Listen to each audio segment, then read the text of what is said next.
À nouveau, Michel Amas, avocat à Marseille, des pistes. Des pistes à travailler ensemble.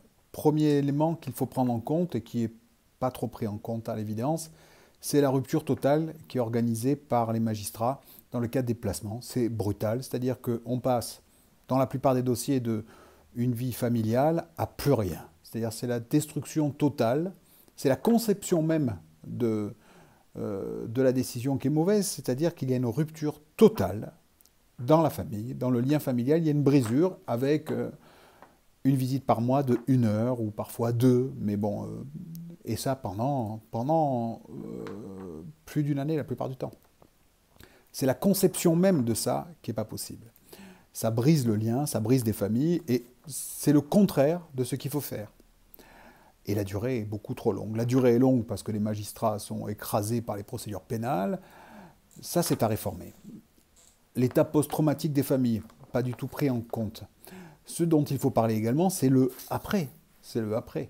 Il faut savoir que 70% des gens qui sont dans la rue aujourd'hui sont des enfants qui ont été placés. Pourquoi?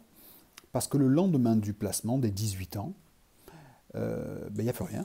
Rien n'est prévu. Rien n'est prévu pour les enfants. Alors, est-ce que ça doit aller plus loin? Est-ce qu'on doit... Moi, je n'ai pas la réponse à ça. Mais après, il n'y a plus rien. Il n'y a plus rien du tout. On se retrouve alors avec des familles qui sont très aimantes, des enfants, ils sont très proches. Oh là là, qu'est-ce qu'on aime ces enfants. Par contre, le jour où il a 18 ans, on le met dehors et on en prend un autre tout petit parce qu'on va beaucoup l'aimer aussi, celui-là.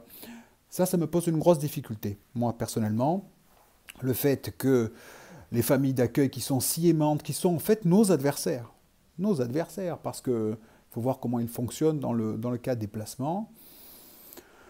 Ça ne les gêne pas de jeter les enfants dehors à 18 ans. Ces enfants qui se retrouvent la plupart du temps dans la rue. La plupart du temps dans la rue parce qu'il n'y a plus rien. Le lien avec la famille initiale est détruit et le lien avec la famille d'accueil est fictif. Alors voilà, les pistes que j'ai moi à vous donner, c'est travaillons sur plusieurs choses. Un, c'est la conception même de la décision qui est de stopper de briser la relation familiale, ça, c'est pas possible.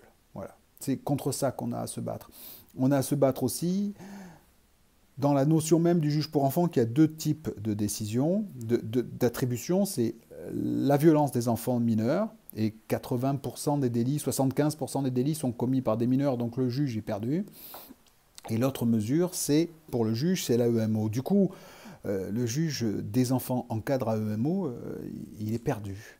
Il est perdu parce qu'il n'a pas le temps de s'occuper de vos dossiers. Voilà ce que j'avais à vous dire, c'est les pistes. Moi, je ne suis pas pour qu'on bouleverse tout. Hein. La justice fonctionne. Je ne suis pas pour qu'on bouleverse tout, mais par contre, ce qu'il faut faire, c'est modifier et accorder surtout des crédits, parce que là, il n'y a pas assez de crédits aux juges pour enfants.